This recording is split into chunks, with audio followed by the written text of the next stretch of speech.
Today on Megadads Live, we're joined by Erik to discuss the latest in gaming news, including Nintendo's Indie Showcase. So many great indie titles.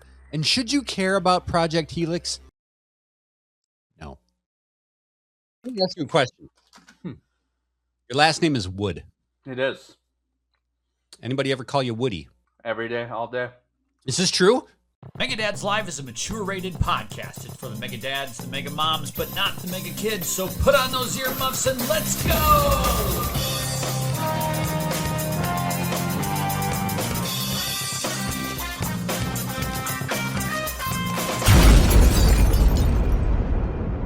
Oh, yeah. Is that a thing that you like or don't like? I go by Woodrow because my dad, who broken family, goes by Woody. So I just go by Woodrow. Woodrow. That sounds more regal. Or Erik. Yeah, regal's like a good way. You should have like Dude, my whole feed is all about Pacopia now because I liked one post. Fuck the algorithm, man. I gotta say the Facebook Reels. I don't use Facebook a lot, but the Reels are just a nightmare. So bad. If you pause for 5 seconds watching one thing, You get served it. you get served. And as a man, you watch one large-breasted hot woman, chick. Yeah, it's all big tits. like jump on a trampoline. A guy can't watch a woman jump on a trampoline for 10 seconds without feeling like an absolute pervert. Because Facebook's like tits, more tits. Instagram's the same way. We have a group chat with my cousin and his buddies, and there's one guy who all he looks at is that, and he sent a golf video of a super babe just golfing, and it's like, my entire feed was tits and ass then. And so I open up my phone next to my wife, and I'm like, she's like, what the hell is that? And I'm like, something Will sent. Well, it's good you can throw your buddy under the bus. Yeah, you try to train it, right? You're a fall guy, bro. Yeah. I try to train it, and I'm like, you can't train it. You can't. You can try, but and that's an issue with YouTube for me. Is I'm starting to see YouTube go to hell because I can't get my feed to be what I want it to be. Ever since they introduced Reels, it's just so shitty, man. Yeah. God bless the internet and social media trying to bring out the absolute worst in us. It's time for Parent of the Month. Are you recording? Oh, you are recording. God. Oh, absolutely. Not even paying attention here. This is the episode. This is how we do. You got to get used to this, Erik. Real and raw. I love it. This is how we do it on Megadads. Every month here at Megadads, we like to highlight the best / the worst in parenting that we find on the internet. Bring a story, we discuss it, make fun of it, cry about it. And this story comes from BuzzFeed. I'm gonna be always reading, gonna be gold there. I'm gonna be reading from my phone here, so I'm gonna do this whole my eyeglasses down thing. I love it. Yeah, like this. God, you're embracing your 40s. Look how fucking high my forehead is. Bro, I've had a 5 head my whole life. Don't worry. And my glass. All right, here we go. This comes from a teacher. I'm gonna take these fucking things off. This is a teacher story. One of my students' married father swiped right on me on Tinder. The teacher says I had Tinder Gold. I don't know what the fuck that is.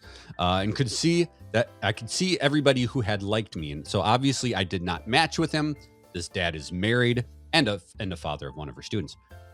He then requested a meeting with me to ask why I hadn't matched with him. Uh-oh. This dude is like persistent, right? Uh-oh. When I explained that it would be impossible for me to date a parent, he was furious.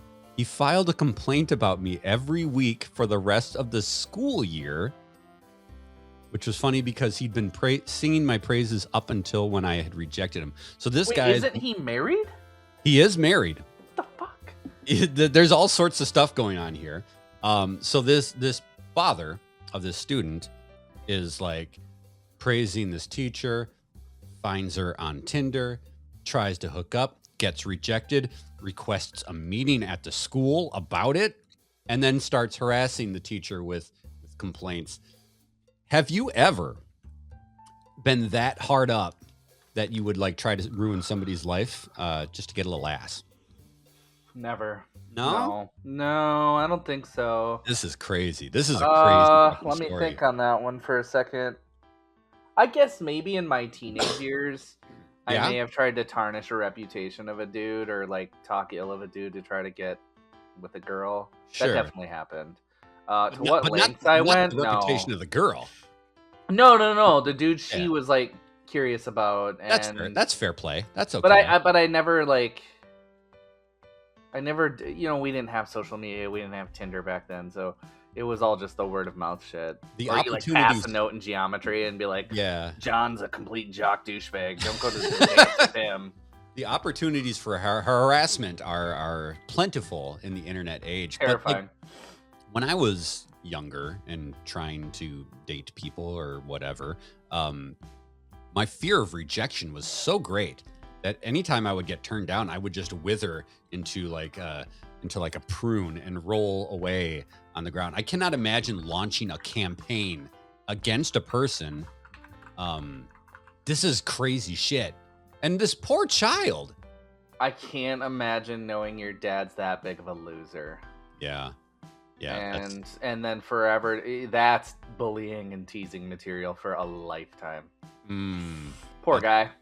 Hey, are you enjoying this episode of Megadad's Live? Because if you are, and you're not a member of Megadad's Boost, you can support this channel and help us make more great content by going to patreon.com/Megadads and pledging $1 to become a member of Megadad's Boost. Members of Megadad's Boost not only support the channel and help us make all the great stuff here at Megadads, but you get some perks along the way as well, including every episode of Megadad's Live boosted 5 days early and completely ad-free. So instead of waiting until the end of the week for your Megadad's Live, you get it to kick off your Mondays. Simply go to patreon.com/Megadads to join up. Our members of Megadad's Boost for the month of March 2026 are as follows: Dave Soto, Jesse Waldack, Eric Wood, Luke Porter, Bafo Yucks Dudes, David Snyder, the Nintendo Dads Podcast, Justin Masson, the Snack Network, Estuardo Zenteno, John DiFrancesco, Brent, Emily Smith, Spokes, Joseph, Craig Campbell, and Andy Penzick. We thank all the members of Megadad's Boost for making this podcast happen, and we welcome you to join the ranks. Again, it only takes $1 a month. Go to patreon.com/Megadads to become a member of Megadad's Boost today. And now, back to the show. Gnarly. All right, well, this episode of Megadad's Live, we're going to do a smorgasbord of headline topics. We're going to talk about a few different things that have happened over the last couple of weeks that we haven't had an opportunity to talk about here on the channel. We're going to start with this Nintendo Indie World Showcase. Now, Nintendo has their directs, which are typically first party and more like AAA game focused. And then they have these indie worlds. I thought they used to call these things Nindies. Did I make that up in my brain? Good question. I really haven't started watching Nintendo Directs up until about 2 years ago. Okay. I don't know why, but yeah, I know there's a YouTube channel called Nindy Nation. Okay. And I think they're all about Nintendo, indie games, or maybe it's a copyright thing. Maybe somebody patented the Probably. Nindy word. Well, but it does make sense. Let's roll with it. I like it. Yeah. In any case, this is a showcase all about the smaller games. And man, over the last few years, I've played some wonderful indie games. We've talked about them on the channel. And this showcase taking over gaming, man. It's in a good way. Yeah. I mean, in an age where we've got studios shutting down, projects being canceled, people being laid off, like Marathon with 49,000 concurrent players yesterday on Steam, and Slay of the Spire 2 has 400,000 on the same launch day. Tells you what gamers want. Bring on the little games that could. And we're going to kick things off with a game that I've actually had a chance to play, which is Dench Attack. So Dench Attack is this Jet Set Radio, Crazy Taxi, Dreamcast fueled look at train action, right? It takes place It takes place in a futuristic Japan, and you are driving, jumping, flipping, attacking with your little train. It's a little customizable train. It's fast, frenetic action with a awesome art style. I cannot get a load. I can't get enough of the visuals. I got a load. I projected a load after playing Dench Attack. So they talked about this game. They gave it a release date. And then they Too far away, by the way. Too far. And then they announced that there is a demo available on the eShop. So I promptly downloaded it. I played it this morning. It's so fast. It's forgiving in the sense that like there are multiple paths. There's a million ways to die. If you crash or fall off a cliff or whatever, the game will immediately restart you like 5 seconds earlier with a snap of a finger. So you don't feel any frustration from the penalty of death, right? You have unlimited lives, at least in this demo, right? There's unlimited lives. You just keep going, get you back on the track, keep going. This thing is sick. It just has that 2000s era feel of fast and stylish. What do you think of Dench Attack? You watched this trailer? Yeah, and I've got the demo downloaded. Age of the demo, by the way, that's got to be a topic later. Hell yeah. Or the resurgence of a demo. But yeah, Dench Attack looks awesome. It kind of reminds me of like Subway Surfers or Temple Run on the phones, amped up to an actual like full experience, not just some swipe garbage. It looks, from what I've seen and read on it, they've got a really nice launch pad into a full game, you know, where they're devolving into different mechanics and they've got more levels and they've got tons of unlocks. So it's going to be one of those that's going to, you know, microdose your brain of dopamine. Like, you need to keep going, and we need that. Those little games where you pay, you know, $10 to $25, maybe $29, and you get hundreds of hours if you want it. It looks like it's going to have great success. The next game that I have from the Nindy world, is My Little Puppy. And this doesn't look like a game that I'm going to play, but I got to say, watching this trailer, it's about ghost dogs. You are a dog that passes on to the underworld or the beyond, and you're trying to find your owner, which I assume is also dead. So the whole game takes place in the afterlife, but you are a cute ass little dog, and it seems like a narrative adventure title. I just love the fact that it's like let's do ghost dogs. The art style is really cool on it. It is out on Steam. It came out in November, so I love that these games are coming to Switch. It's the perfect platform to experience these. But it looks adorable, and it maybe on a deep sale. Yeah, because I feel like $25. I don't know, but if it was like 10, it'd be a great game to play with the kids and the wife. I feel like my wife would play this one. Yeah. What's that PlayStation game with the cat that came out? I can't remember the name. The Future Cat. Yeah. What was it? I think it was called Future Cat. No. Cat game, PS5. Hang on. Stray. Kind of has that kind of like similar weird vibe in a way. It looks good. Another really weird and kind of abstract one was Widow. Now this game, more for the aesthetics than anything, it's like a puzzle game, but it looks like a really, really, really, really simple puzzle game where you're just kind of like matching shapes.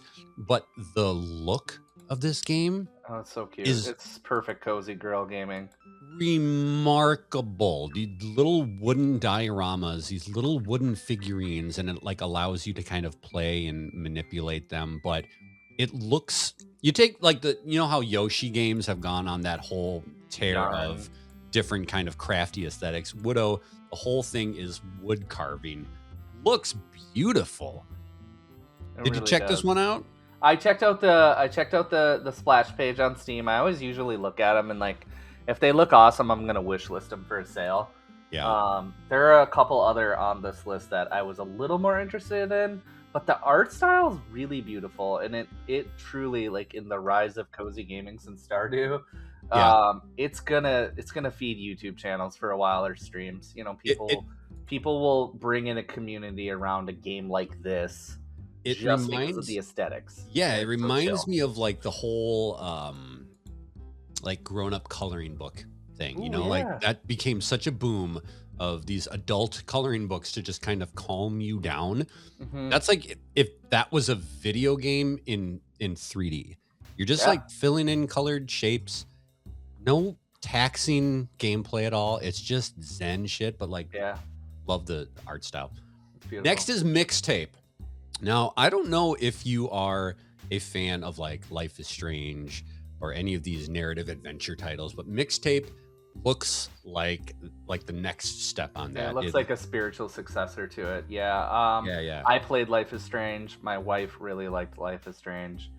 So I could see her really liking this one. But the plot on this one looks really unique and really cool. The art style again on these indies, I swear to God, how do they do it? That's a lot. That's a lot of what this showcase was. Kind of was got just like Telltale vibes with the Walking Dead character models. I'm Yep. sure they will move a little bit better, but yeah, just beautiful too. and a really great soundtrack too. It looks like it takes place like in the 90s. This group of teenage Kind of friends. got like a Stranger Things vibe in a way without the dark upside down thing. This is definitely my shit. Like I'm very excited about Mixtape. It looks That's like coming up too, though. That's like right in May. So May that'll be 7th. good. Yep. Okay, next on the list of indie titles. This is probably the one I'm most excited about. It's Toem 2. Toem is a photography game. It's like an isometric photography game where you're this little traveler and you visit these different towns or villages and you have a notebook and you have to find all of the things in your notebook and take photos of them. And you take your photos in first person perspective. And it's a black and white game. Looks kind of like a coloring book, but it is so freaking charming. Did you ever play the original Toem? I did not, but it looks awesome. It is looks right up my alley. The art style, I love. The characters kind of look hand drawn, honestly. Yep. And the worlds look like procedurally, like really, really nice. You know, I don't know how I'm trying to say it, but they look like they were designed with the machine. The characters look like they were just dropped in, hand drawn. It looks awesome. It's got kind of like a Paper Mario style to it, where everything is very flat, even though it's 3D. Like the characters are all flat. I loved the original Toem. I don't know if it's still available on PlayStation Plus, but it definitely was for a long time. It's out it's on Steam still. I'm gonna wishlist it and just check it out because it looks cool. We've got one more on this list. This is yours, so I'm gonna have you take it away. Outbound. So it looks like the definition of cozy. It also has a demo, mind you. It kind of reminds me. It's like a little like RV game, from my understanding, and I have not played the demo yet. I am in demo hell backlog, but it's like a cozy exploration game. It kind of hints at a utopian type thing, and you start with an empty camper is what I'm gathering. And then you can play it alone or with friends. And then you've just kind of, in the sandbox, you've got to build and explore, collect materials, craft. You can build off of your camper, on your camper, it looks like, and you're just kind of trying to build your own little world. I don't know if there's a narrative, but this game will be another wife game. You know, these are those games that I think are, I hate to say, they're probably a little gender targeted, which is fine. And it looks like a game for kids too, that kids will really thrive in, I think. It looks beautiful too. Another one super of these cute. Yep. It doesn't look like it's gonna stress you out, and we need more of that in gaming. We really we do. So yeah, and this one comes out on April 23rd. So this one's really close too. I think it was supposed to come out this month, and they pushed it back a little bit post demo feedback. So yeah, I'm also just super happy that the Switch is getting all these games, and you know they're gonna go on sale. They are low cost, low barrier to entry gems. Yeah. And this showcase shows that they're putting in the work. This is a platform just built for this kind of experience, right? Megadads is for everyone who loves gaming and the community that surrounds it. We're all about fun, fully grown, and we want you to be a part of everything we've got going on here. So what do you get when you subscribe to youtube.com/Megadads? Weekly podcasts from your favorite Megadads personalities, Reviews on the latest games, reaction and analysis on the latest industry news, Gameplay Thursday videos showing off what we do on the sticks, travel logs from our trips around the world, small talk segments where we try new things with our kids, live community events like our holiday specials, and so much more each and every single day. You don't want to miss a minute of the fun. New Megadads videos drop each and every weekday, whether it's our long-form content like Megadads Live, or maybe it's one of our short series like Off the Shelf, a look at retro gaming. Please subscribe to youtube.com/Megadads today and tell your friends to come too. We're building something great here at youtube.com/Megadads, so subscribe today and be a part of Fun Fully Grown. This is Megadads. Handheld, man. And that's going to lead into, you wanted to talk a little bit about Nintendo support and the brand in this upcoming year. I think a lot of people would say, it's pretty safe to say that the Nintendo Switch 2 hasn't had a lot of big, huge Switch games, right? There's no Zelda, there's no Mario yet. But this really shows that there's a lot of support. So talk to me a little bit about what you think the outlook is for Switch 2 this year. So it's interesting because of all the ambiguity and uncertainty with the other big brands, with Microsoft's bullshit lately, with PlayStation and the memory crisis and storage crisis, like constantly shifting plans day to day, Valve not really being able to announce the price of its Steam machine or ship it. I honestly think Nintendo is poised to have the strongest year of gaming, not even just hardware wise. Like they've shown that developers are taking the platform seriously for once, and because it's powerful enough with DLSS technology with the NVIDIA chip in there. I know I'm talking, you don't like the computer stuff, but look at Resident Evil 9 on there. Look at Cyberpunk 2 on there. One of the best ports. Star Wars Outlaws runs surprisingly great on it. That game's kind of a shit show on PC. I just think we're gonna keep seeing developers create a Nintendo Switch 2 experience for games. Like, I felt like the Switch and Nintendo, for the better part of their entire life cycle, never could grasp the third-party scene. You always needed an Xbox or a PlayStation to get like the best of a sports game, or like an Elden Ring, or you always need, for AAA gaming, you needed a console other, and I don't know if that's true today yet. Yes, you're going to have a lesser experience with fidelity and frame rate and graphics, but as a dad, without a handheld, I'm not beating the games I'm beating today. I don't have time to sit at my desk for 12 hours. I beat everything on handheld, largely. Yeah. So I think, man, and they've already, look at the numbers. The numbers speak for themselves. How many units have they sold since launch? I mean, they're the number one seller. I didn't think that it was going to sell that well. Based on price, it felt like a Super Switch. Yeah. Still kind of does. In ways, yep. But damn, it's just a refinement. It feels like an S year on an iPhone. It's like, I don't know. I think they're going to do great. And I think the uncertainty of the other brands really thrusts it into and just the availability of stuff. You go buy a handheld mini PC, you're minimum $600. I wonder if this whole delay we'll talk about Xbox in a second here, but like the big rumor is obviously PlayStation 6 is getting delayed. You ask me, thank God. Amen. We don't need it yet. You talk about Steam Machine. There's been all sorts of shit with that where they wouldn't announce price, and now there's rumors that thing's not going to come out for a while. They did confirm last night. They put out a blog post. They put out a blog post last night because the back-end people that watch the Steam store noticed that the Steam Machine frame and controller had been switched to coming soon. People started freaking the fuck out, like, oh my god, it's coming next week for pre-orders.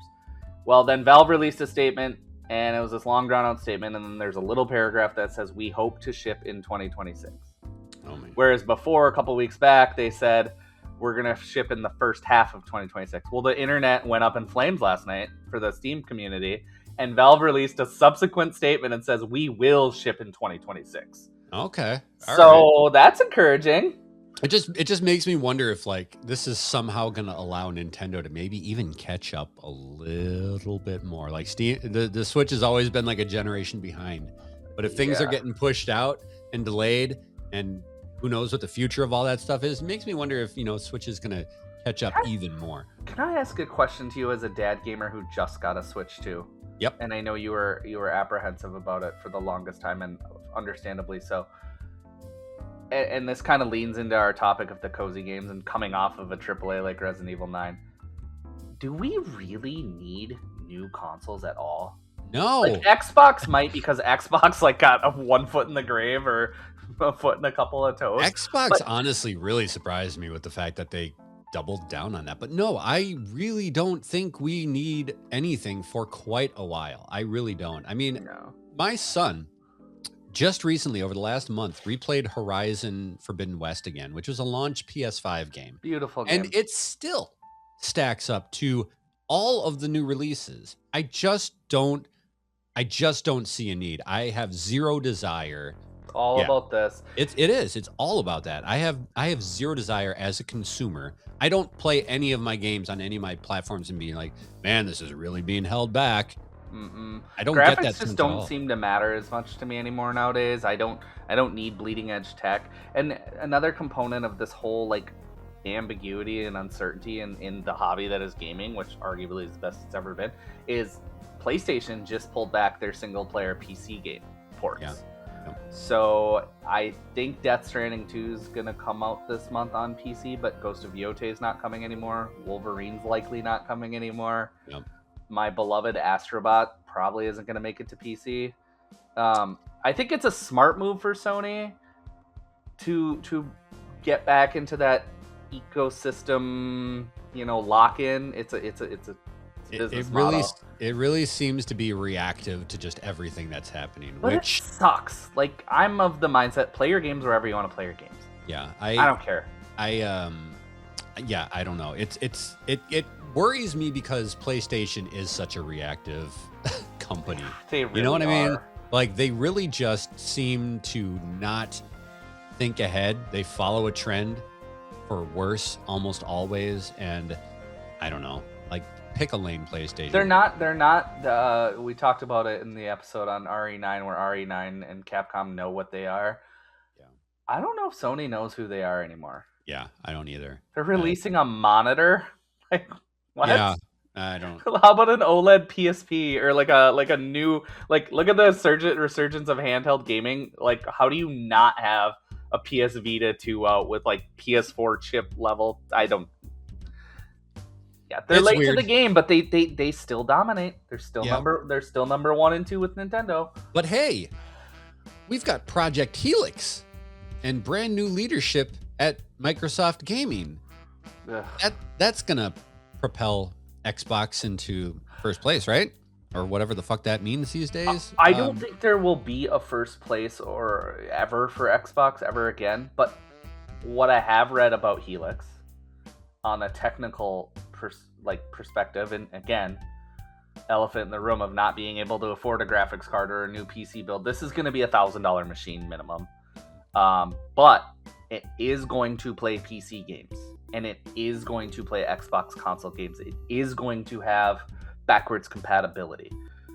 I don't think we see a game console again under $600 unless it's Sony. Sony would be Sony and Nintendo, obviously, but what those specs are rumored as for this Helix is you're not getting anything like that if you build a PC for $1,000 because you can't. Because you can't, and I don't know if it's a living room PC and they do it right. I don't have confidence though. As a gamer, Microsoft lost me. I don't think Microsoft as a company is too keen to put any more gambles on the gaming division. I don't you know think what they I mean? can. Yeah. So Game Pass is their only lifeline, and $30, man. Yeah, we talked about that. It's just gross. Do you want to touch on anything else before we move on? We kind of touched on Steam. We touched on PlayStation. We touched on Xbox. We touched on pretty much everything. I think if I have a plug for gamers out there who are feeling FOMO or feeling just like, oh my god, I need to build a PC because RAM and storage keep going up and up and up, like, lean into what you already have. Yeah. Because if you already own a PlayStation 5 or a Series X, or God, a PlayStation 4 in 2026 for $100 has an incredible library of titles, and they're still releasing indies on PS4. Lean into what you have. Explore games that aren't live service. Like, Please. I mean, look at Please, indies. please. Yeah, get rid of all that crap. But like, just get away from if you're a gamer who fires up to play Call of Duty, Fortnite, you know, NBA 2K, all these games that come out every single year. Look at your algorithm. Look at it's just engagement baiting. It's consumerism. Think outside the trends and lean into the hardware you have, because this is all meant to make you feel like you have to buy more. And I just think in our hobby, they've taken advantage of us as gamers. Like, you have to buy more. You have to buy it now. And You could do what I do, and every week you fire up the virtual console on your Switch, or you go and you stream some retro games on your PlayStation Plus for my off-the-shelf segment. It's the way, man. Some of the most stupid weekend fun I have is playing shit like Urban Champion for half an hour. Low friction, low effort. Just find the joy of missing out, because everything we just hit you with is heavy, and the world doesn't need any more heavy or fear culture, especially in our hobby that we cling to for sanity. This program is powered by Megadad's Boost, our public support program. You can join at patreon.com/Megadads. For over 10 years, Megadads has been bringing you the best in podcasts, reviews, interviews, family fun, and so much more. As an independent media organization, we rely on audience members like you to help support what we do, to ensure that Megadads can continue to bring you the great content that you enjoy. If you've been watching, listening, or playing along through the years, please consider lending your support by becoming a member of Megadads Boost. Memberships start for as little as $1 a month, and you can start collecting your Boost rewards from day one. Rewards like art cards, early access podcasts, reviews, gameplay clips, and so much more. Please visit patreon.com/Megadads and become a member today. You can help us continue to make more of that Megadads coverage you've loved over the last 10 years well into the future by becoming a member of Megadads Boost. Well, that sound right there is the caboose. We're going to give you some more recommendations of ways to uplift your spirits, some things to have some fun with. I'm going first this week. I'm talking about PD USA. This is a artist, a musical artist. I found this guy via his short form comedy videos. Back when Megadads had a TikTok, and I used it once a week because I don't know how to do TikTok. I found this guy, his name is PD USA, and he has the funniest, dumbest videos I've ever seen in my life. And they just made me laugh my ass off. Just irreverent, stupid comedy. And then I found out he was a musician.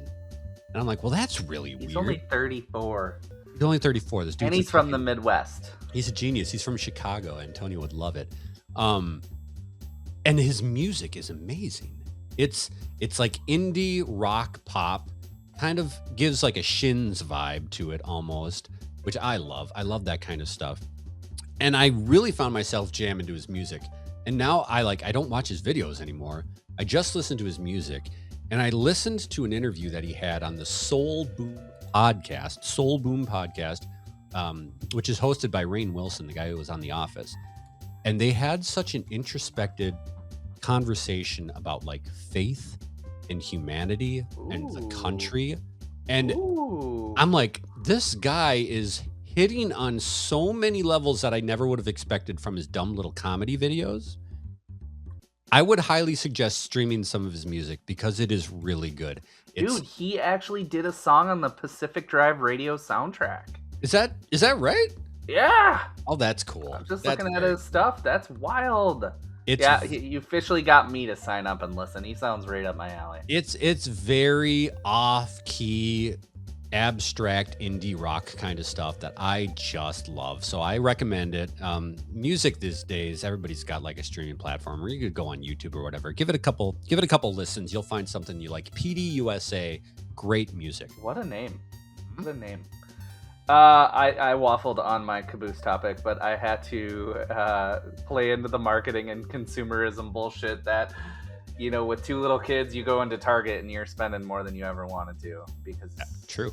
you know, marketing, God, they're geniuses. But I did see, as a sparkling water guy, I love to try new sparkling waters, and there's just a plethora of choice out there. And there's a brand, it's called Bubbly. You probably saw me drinking it earlier. Yep. Is actually one of my least favorite sparkling water brands, but they paired up with Mario Galaxy. And they've got 3 flavors, which we bought them all. This one in particular is a Cosmic Swirl Berry Vanilla flavors with other natural flavors. So it's really fun to have the kids try them and tell me which one their favorite is. There's a Dragon Fruit Pineapple one. And they all have like little plays on Mario Galaxy with the names. That's great. And it makes me want to go back and buy Mario Galaxy 2 now. Don't do see, it. Don't see do this it. is what we're talking about, people. They're putting a needle in my arm and saying, go buy the games. But no, for real, it make you smile. It'll make you smile. It made my kids smile. They were like, you know, Daddy got some Mario. My 5-year-old calls it Mario Galaxy or something. Like, I don't know why Galaxy is so hard, but it is for yeah, I don't know. Dumb fun. I love and you're hydrating, so 2-in-1 win. It's healthy. It's good for you. It's hydration. It's It'll make you fart. And it'll make you fart? Carbonation, bro.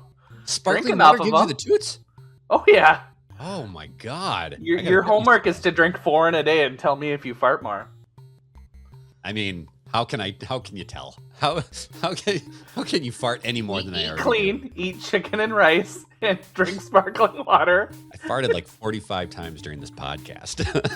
You may need some Beano, sir. Well, that's going to do it for this episode of Megadads Live.